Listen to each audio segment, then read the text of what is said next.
So welcome everybody. This presentation is called Adding Location to HEIF actually with GeoHEIF, and it's Nuria that is going to do the presentation for us. Both. But this is an introduction to the HEIF format. It's a format defined by moving pictures expert groups. It's a modern and multi-part data encoding format that can support georeferenced imagery when we introduce the GeoHEIF extension. The GeoHEIF was defined during the testbed 20. And it's a candidate specification. It's not at this moment. It's not a LCA standard, but we hope that will be. GeoHEIF basically defines the properties to including the georeferencing information in the image items. These capabilities make it's possible to include the georeferencing information in a GIMI. As GIMI is the profile of a HEIF standard. This lightning talk will present an overview of how GeoHEIF enables GIMI and HEIF to support the georeferencing information. Yeah, we can do what we call a pimpinela. Some people can still remember the group, I believe. I can continue. Okay, so GIMI is the result of an effort to replace another format that seems that is very popular in the US administration, that is called native. And what is good from the approach is that this GIMI is a more modular format that also includes what is necessary to increase performance in the same way that we can do in COG. That means it has tiles and overviews. It may include still images, multi-band images, multidimensional DQ, motion imagery, audio, and some other elements to accompany the previous ones, like security markings and timing information, and rich geospatial data. And in this geospatial data, you can have the georeference. It's based on this list of standards that you are seeing here. I believe we have a slide here where you can see it better. At the very bottom of the screen, you have the BMFS. That is, in essence, the standard that defines the container format. So how you divide your file in different things that are called boxes, and in those boxes you can store different things in it. In the HEIF format, in the greenish area, you can see how to use this container format to use MPEG form kind of formats. So you can store multimedia files and compressed image and other elements like that in it. This is not the only way. MP4, for instance, does a similar thing, and CGP is also doing similar things. But HEIF doesn't define any particular encoding. And this is something kind of weird, but we became used to that in terms of when you try to use this video format in our computer to see a movie. Sometimes the extension is quite familiar, but the actual player says, I cannot understand. And we got familiar with this idea of codecs that are actually the internal formats that are kind of even more important than the extension of the file itself. So you can have this EEC or for images, the rich people that has an iPhone in their pockets. I do not. Normally, they distribute this kind of format, what is very annoying for the ones that we don't have it. You can have this ABC that is one of our objectives, reading this during this testbed. You can have JPEG 2000, or you can even have information in some kind of a raw format that means that it is uncompressed, or even if it's compressed, is in a non-degradative way. So the big question is, okay, if all of these existed, why GIMI brings as an extra thing? No, now we were discussing that for a while, even this morning, because we have been working on that, but still it's kind of difficult to understand that because of this layering structure, no? And the GIMI brings not many things. It brings a way to have global identifiers of each of these relevant boxes, not all of them, but the important ones. It brings a way to use international atomic time instead of the normal vulgar clock time. What I never understood why is necessary, because this gives us a nanosecond precision that is really important for the GPS constellation, for instance, and so on, but it's not really important when you store an image in a file. But anyway, it brings that functionality. It also adds security markings and the content identification I already talked about. And also that it's restricting the codecs that you can use in the file. So in some sense, it's an extension because it brings new things, and in some sense, it's a profile because it restricts things.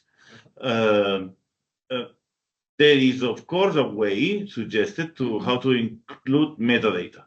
And one of the elements of this metadata is the actual georeference, and this is what we want to discuss now. Actually, we believe that the georeference could be something kind of independent with all these things, and we call this the GeoHEIF. And this is the group that we created in the OpenC to do the standardization. This is more or less the same way of seeing this, but you can see more layers there on top if you want. Nuria designed this slide herself, and she will tell us. Yeah, I want to try to describe also the tension situation between all these standards or future standards. No, these are similar aims, but not the same. No? For example, GIMI is more focused on imagery, metadata, identity, and security, and also semantics. And while there is a seek optimized if that is more efficient, I focus on the efficiency for browsing. It's a format similar to the cloud optimized GeoHEIF, but for if. And there is also the concept of the data cube and the coverage implementation schema, no? That is more focused on the multidimensional structure and analysis, and also the georeferencing. And then in GeoHEIF, we try to integrate all these aims in one standard that try to have mainly the georeference information, but also the multidimensional data model, and also consider the optimized access and considering the if and the seek optimized if, and sure the interoperability and based in a standard, no? In the GC standards. One of the new things could be precisely this data cube approach, because we tried in testbed 20 to try to figure out how to do it in COC, in Cloud Optimized GeoHEIF, and there are some elements that are missing. In GeoHEIF, you can have a multi-band, but what you cannot have is to assign those bands to different dimensions in a multi-dimensional data cube. That capability is not there. So that's one of the things that we could do different, really different in in GeoHEIF. If you ignore the new compression formats and so on that the HEIF format brings.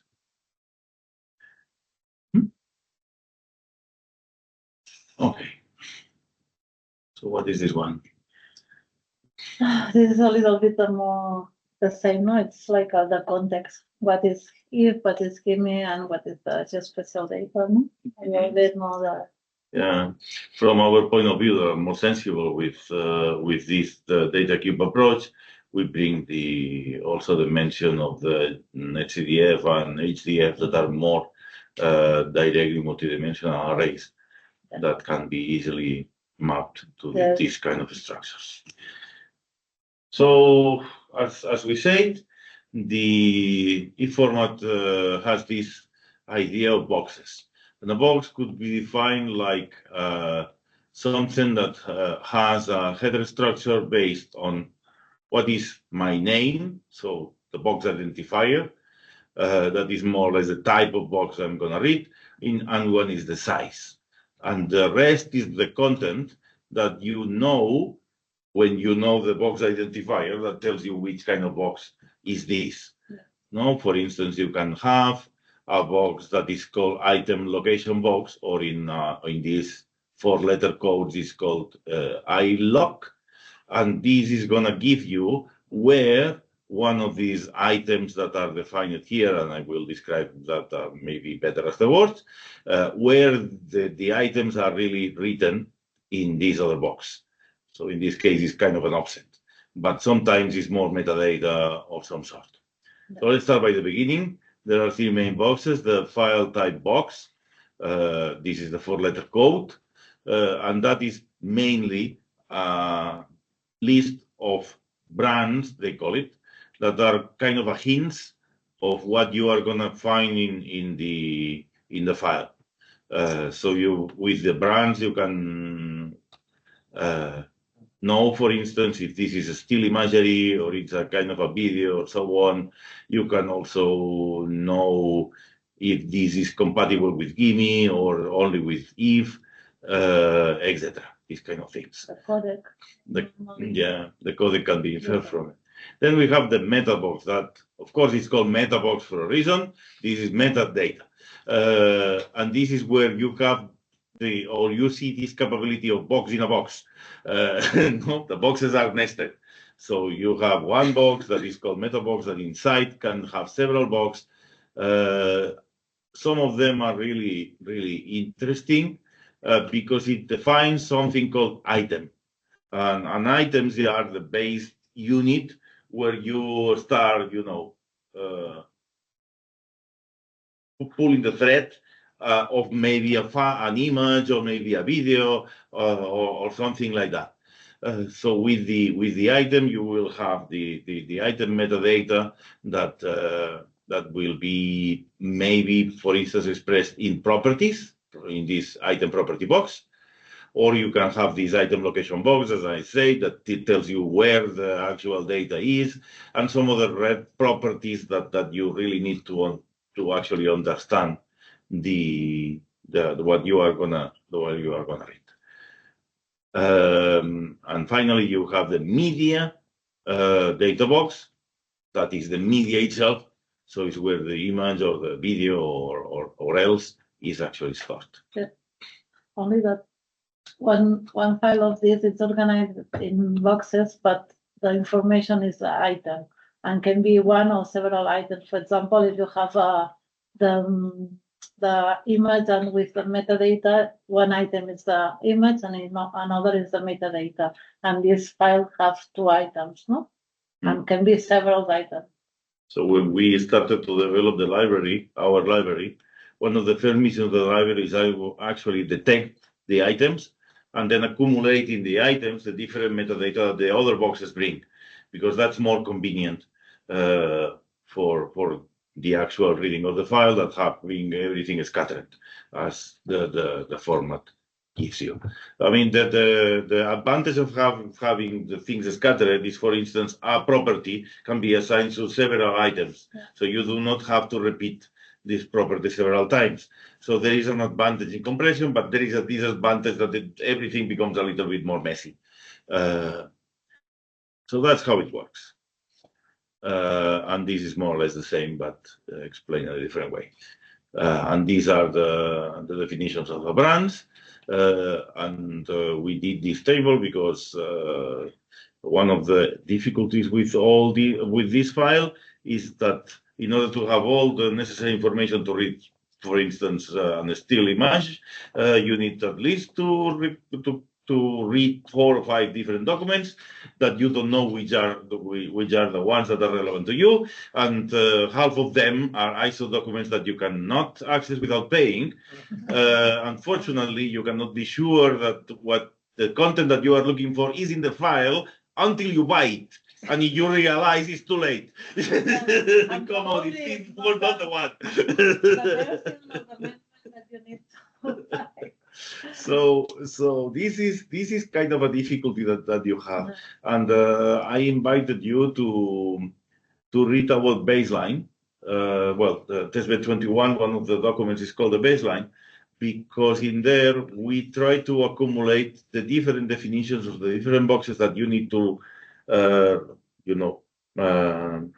extract and follow, at least for still imagery, and actually document clearly where they come from. So if somebody else wants to develop a library, he will have the information at his fingertips. Because there is some boxes that are general, that are defined in ISO BMFF, sorry, and in HEIF also. But there is also another that are specifically for each codec. And for example, if you are using CP 2000, there is another boxes that appears that it's only for this format. And this is, you were saying, in the testbed 20? And 21. 21. No, the one that I was advertising last is the testbed 21. There is one document that is called the baseline. Okay. That means what we knew at the beginning. Actually, it's a lie that we knew it at the beginning, but we shouldn't know at the beginning at least. Exactly. So we have been accumulated all these things that we haven't changed. It's just that we didn't know ourselves, but we're there. So, it's a public document. No, I don't know. It's a Testbed 21 is not public. It's not public, but it will be after Helsinki, hopefully. Yes. So those documents will be approved in the Helsinki meeting in a month's time. But if you join the GitLab, You can, Yeah. If you join the GitLab, you can see all the documents. Yeah. Right.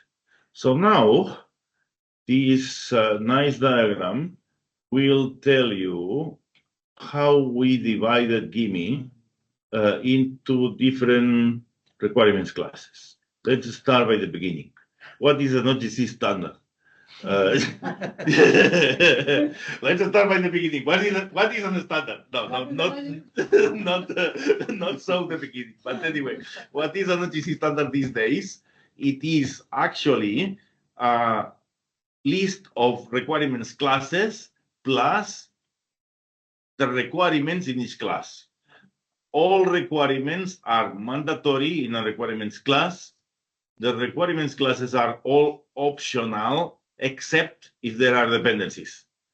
So this is the way the standards are structured these days.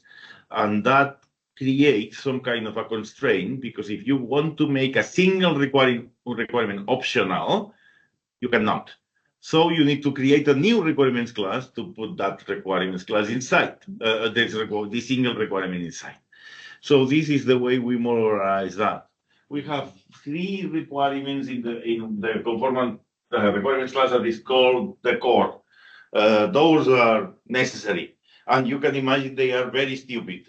A GIMI file actually depends on the BMFS, for instance, is one requirement, something like that.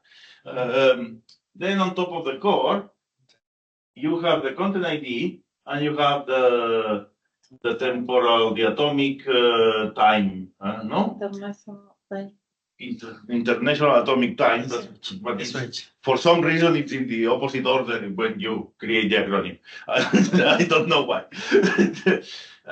Those two are defined independently and depend on the core.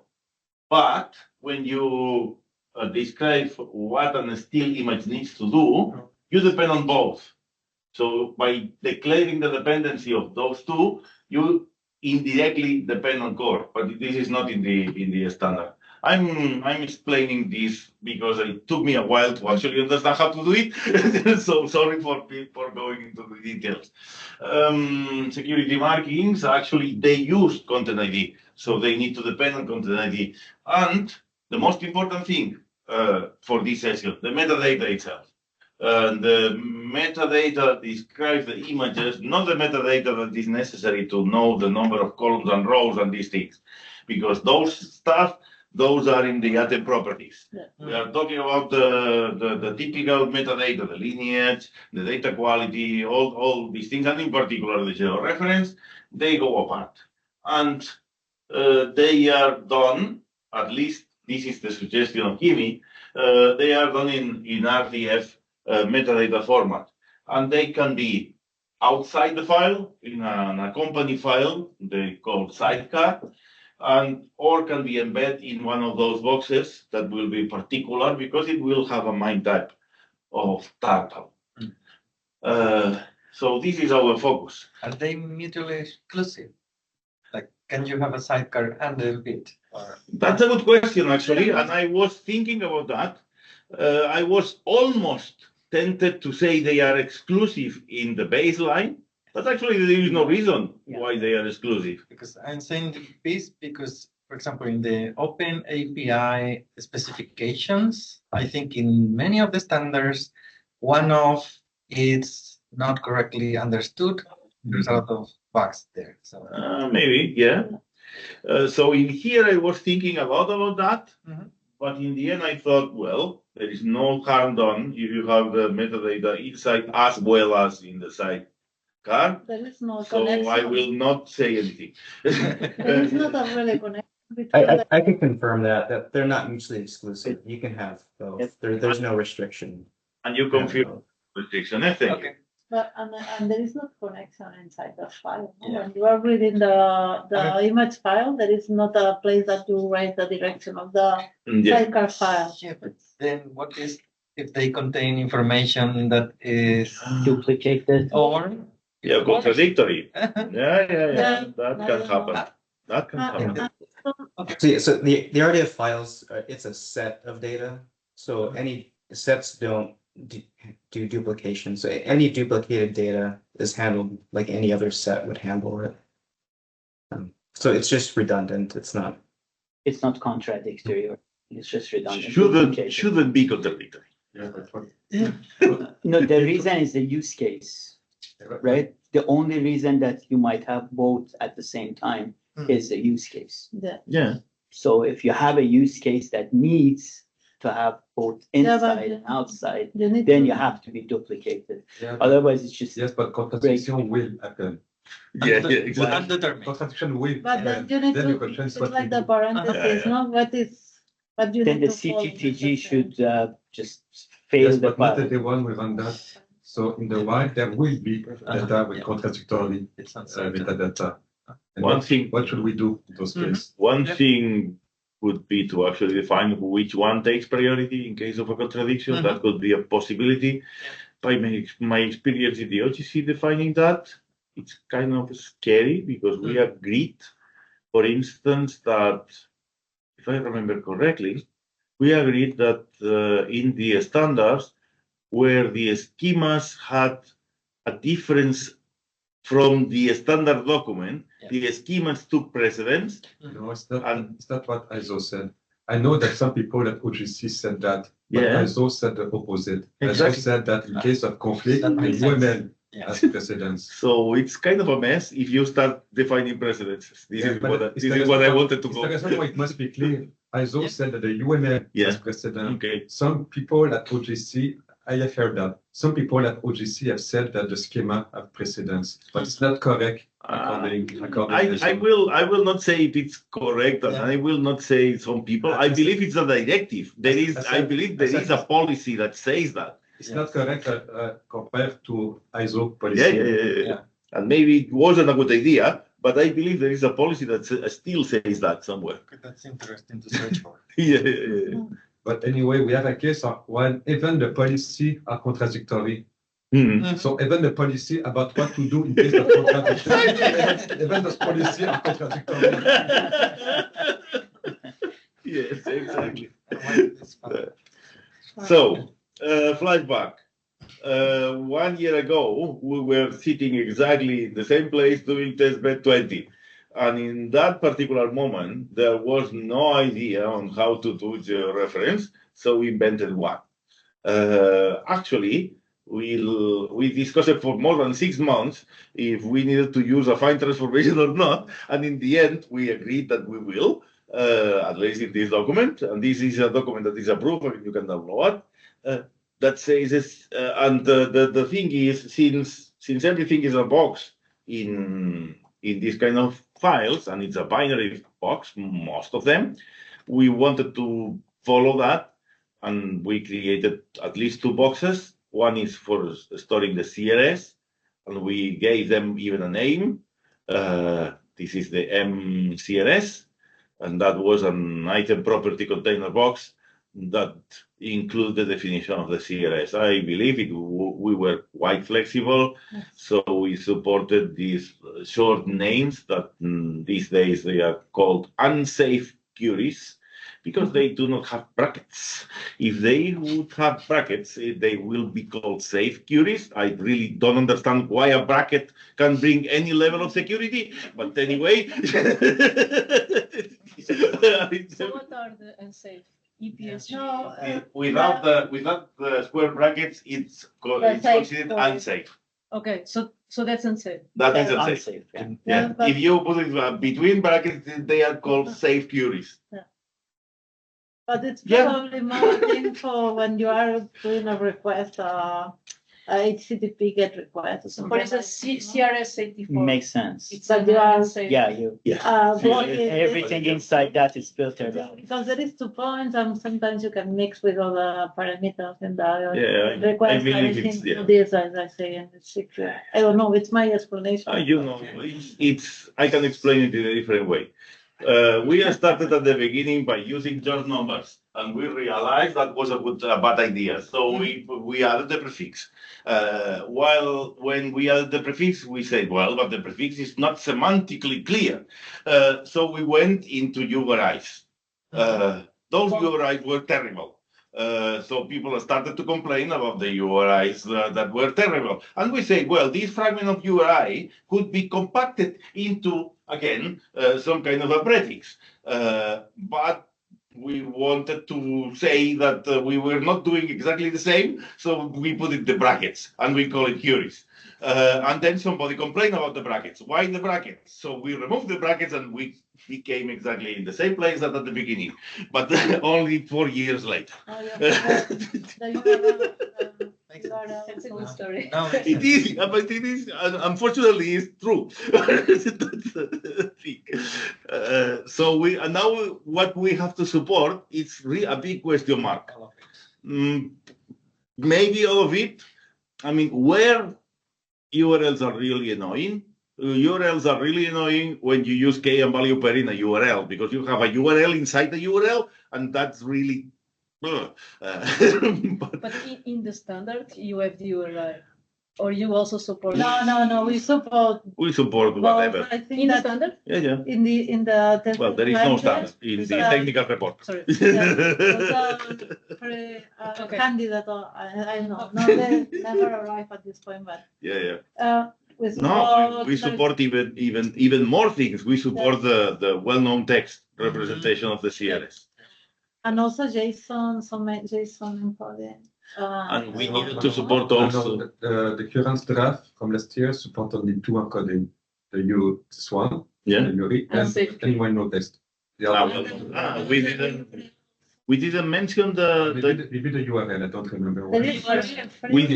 we didn't accept the JSON representation of the one It was not done at that time. Yeah. It was Well, right it is- in the It may be document. work It is for the true. future, but it was not done in current draft. Okay. Yes. All this discussion is just to mention the CRS. Then, then we need to actually explain. You know, you have a big image, isn't it? Like this one. What I would do is to say what's the position of this corner and what is the position of this other corner. And with that, and knowing the CRS, if the image is geo-referenced, I will say I have everything. The problem is somebody invented this mess about the access order. So these coordinates, you don't know if they are in one direction or the other. Even if they are in latitude, longitude, the image is not. So in the end, we needed to do this affine transformation thingy. Sorry, because I have to take this one. Pots continuar? And we have to wrap up as well, I think. We still have a buffer of 10 minutes Yeah. if you want to continue. Yeah. No, Please. well, finally, we decided to implement a fine transformation matrix that it's not you cannot need to know the order of the axis, and you can transform from the image to the map and having the Just to explain the issue comes from GeoHEIF. It's because the EPH database have latitude, longitude, axis order, or whatever, and GeoHEIF, for making things more convenient from their point of view, they said when we said that the CRS is 4326, ignore the access order that is in the EPH database and always use longitude, latitude. Actually, it's okay if we want a different access order than what the EPH database said. It's okay, provided that we set that in a non-ambiguous way. And the way that it is defined in the GeoHEIF specification is ambiguous. It's non-ambiguous for simple case like longitude, latitude versus latitude, longitude. But the EPH database also contains CRS on pole area, for example, with direction like south along the 98 longitude and then south along the 118 longitude. What do I swap those axes or not?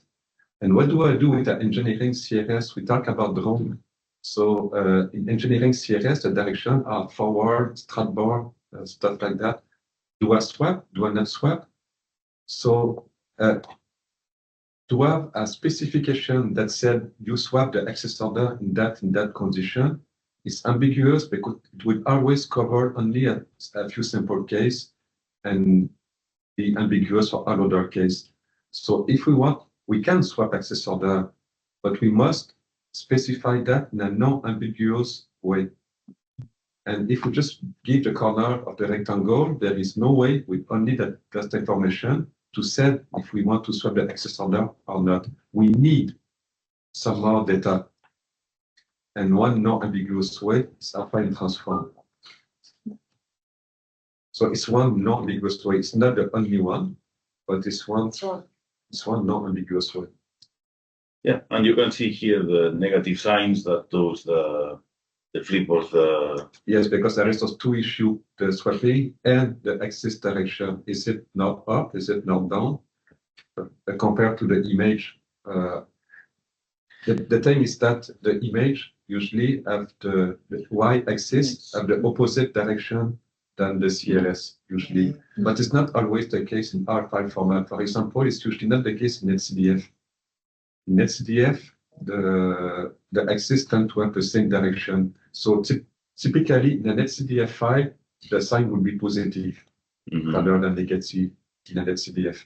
Yeah, this is not a new thing actually. If you remember the wall files that is recreated, they are sidecar files. They have these numbers and Yes. numbers too, and they go into this direction. Yes, it's exactly those numbers. If we look at the wiki page, it's a little bit ambiguous because they call about rotation there. but they are not rotation. It's a mistake of Wikipedia. Well, they have been called rotation, but they were always zero. I have never seen any. It's not well. The term on the antidiagonal are not rotation. They are shear. They are the correct term in English is shear. SHER. So the rotation is, we need to use trigonometry to take out the rotation from that. Yeah. So the wiki page, I think they fixed that maybe recently, but at least a few years ago, the wiki page was confusing. But yes, the WAR file is exactly that. And GML JPEG 2000 is also exactly that, except that they split the matrix into parts, the offset vector and the origin. But it is exactly this matrix just split into parts. Yeah, a little bit more difficult to understand than just for numbers and a bounding box, but more precise. Yeah. Well, this was the approach in the TSV20, and in the TSV21, we follow a different approach. And the approach is based on, well, we follow. We got another approach, and then we implemented this approach because that was the one. It is based on adding an RDF file into the GIMI file. It is written in Turtle, and it will be much more powerful than just this thing about the georeference, because it is intended to define the semantics of many concepts that could describe the image or even the processes and sources that gave into the result that particular image, what we call the lineage in short. I'm not particularly fan of the RDF myself. This thing about splitting everything in triples, I believe it's killing me. But but anyway, this is just my opinion. It works. There are nice things done in RDF, so I will not complain. We had some discussions if the encoding that we received was exactly the encoding needed to be, and you will get another of those reports that is actually precisely on that. Maybe we can go directly to the next slide. Not only that it's in that LDF, but the special elements, for the special elements will be used the GeoSpark well. The GeoSpark well syntax. And mainly the WKTF literals. You are going to see that in the example just next, I believe. This is more requirements in related This with doesn't matter. So let's go to the next one. And this is some examples. Yes, this is how it looks like. First thing that I have to tell you, for some mysterious reason, well-known text has no element that is called bounding box. So you cannot do 4 numbers square thingy. There is no affine transformation either. The only thing that we have is an object that is called polygon. So instead of giving you 2 coordinates, I will give you 5 coordinates around the screen in my imagination. Is that better than, for instance, describe an envelope and then provide 2 points? 2 corner points. Yeah. 2 corner points? I don't know. What we did was actually to extract this element from the RDFs that were given to us. Yeah, but in the document that Simon proposed, there was close approach. So you will get something as mysterious as this. This is just an extraction of 1 triple. There are plenty of triples in the document. What you have to do, you have a content ID. Do you remember that I said that every interesting thing in the file has a content ID? This is the content ID. And then you look for an element wherever that actually says that this is your content ID, and this is a mysterious number that says this is the content ID. And at the same time, it needs to have a GeoSparkle well-known text. And if you have both, the content ID and the GeoSparkle well-known text polygon, bingo, you have your GeoReference. So this is what we developed. be prepared because it's 2,000 lines of code. No, actually, it's just, relatively simple, and it's complicated because you can have more than one item. So actually, this is a loop on your items. If you don't have content ID, goodbye. If if you have content ID, you then look for this. If you have this thing, I forgot to tell. Since I hate RDF and I like JSON, the first thing that I do is just to convert it. But this is just my trick. I mean, the important thing is here. No, you look for this number. If the ID of this number is the item ID, this is your guy. If not, goodbye. So now you have your well-known text, and now you need a library to actually take the well-known text and split it into the 4 coordinates. There is one out there that works nicely. So it's not so difficult. We forget something. I forgot something. No, it's weak. There is also a way to put the georeference information, the CRS, in this later on. If there is nothing, if you are writing the point directly, What is this? it's in the first sample. Yeah, that thing. You have the coordinates are in CRS 84, and if you want to express the coordinates in other coordinate reference system, you need to put the URL before the coordinates, the point or the polygon or This time goes into these kind of brackets. So again, for some mysterious reason that I have no idea. Okay, but there are other possibilities, of course, and we have been doing these possibilities. For instance, in OGC API Common, you describe your collections that are just up here, and you describe the extent, and the extent is actually an array of bounding boxes in this case. And the first bounding box is a global bounding box, and if you have sparse elements, you can have more bounding boxes to define your individual areas. But in this case, it's just an image, so you only need one of them. So that's what here it says. You have a CLS and you have a bounding box. So this is our tradition. And in the coverage implementation schema, this is for coverage, of course. You have this envelope guy that is actually 2x's. And I believe this is what you meant when you say that this is, in some cases, it's split into elements. It was called offset vector and origin. Yeah, so maybe this is not the version that has the offset vector as the origin. Or maybe this thing is inside the domain set.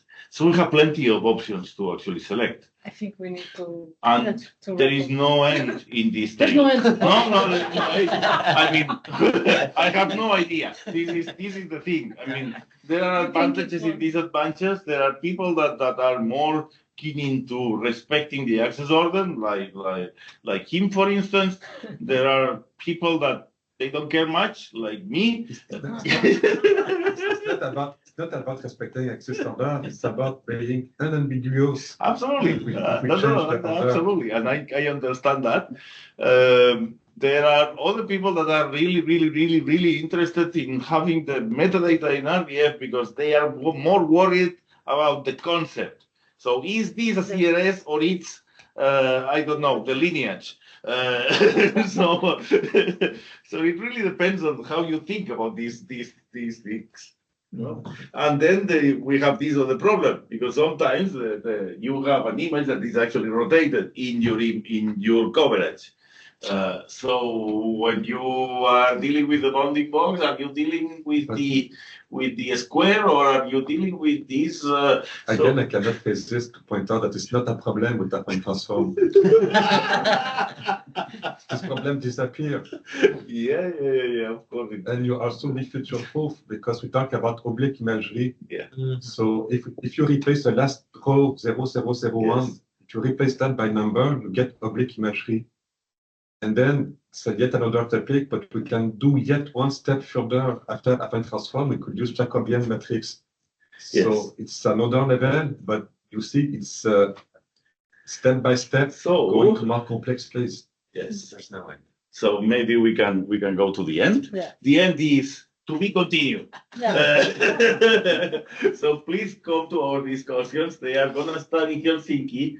If nobody votes against, the vote is already running, but it's gonna finish before Helsinki. If nobody votes against the establishment of this GeoHEIF group, maybe I will vote against. The data has passed, it's improving comment, the problem. No, this is not. This it requires a TC approval. Okay. After the public comments. Okay. And this is an electronic vote that is open at this moment. So if nobody vote against, January 1st at 3 p.m., please, if you call, be aware this is not exactly the same time as the Central European time, is another thing. If you are there, go to room B and come and have fun. Thank you.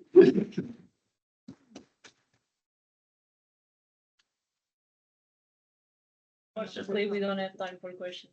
We need to. No, we have, Yeah. We have We 2 have days. We have 2 days to. you will have 2 days to resolve the Ask the questions. We will. Our intention is work more in introducing new encodings. Well, new for us. I mean, encodings that we haven't developed yet in our client. And for the moment, let's this topic about the georeference settles until we touch the implementation. You want to implement in the client or you already implemented now? You want, We would like to implement a couple of uncompressed still encodings that probably on the flake Yes, that we do not have support yet in our client. And we want to also the AV1, no? Yes, I think we are trying to implement some other codecs like HEIF and also, and we can try AVC too, and there is the uncompressed have sometimes compression. And But we we are are- trying to implement this compression. But we are not going to implement the codes. We are borrowing Yes, you get the the code, the libraries. encodings and put it in the right place and connecting them with our code. And if we have time, we want to try also to implement that in our map browser. We try to work with the data and make analysis and all this. And we are trying also to work with the values and having the capability to make some analytics. So very good. doing an Instagram of the Yeah. values that you have, these kind of things. That's too ambitious. Let's see. Yeah. No, but we have the machinery. It's a Yeah, question yeah. of if we have a couple of quiet days and We need maybe we will to manage to do some. Tomorrow. forget the Christina, you are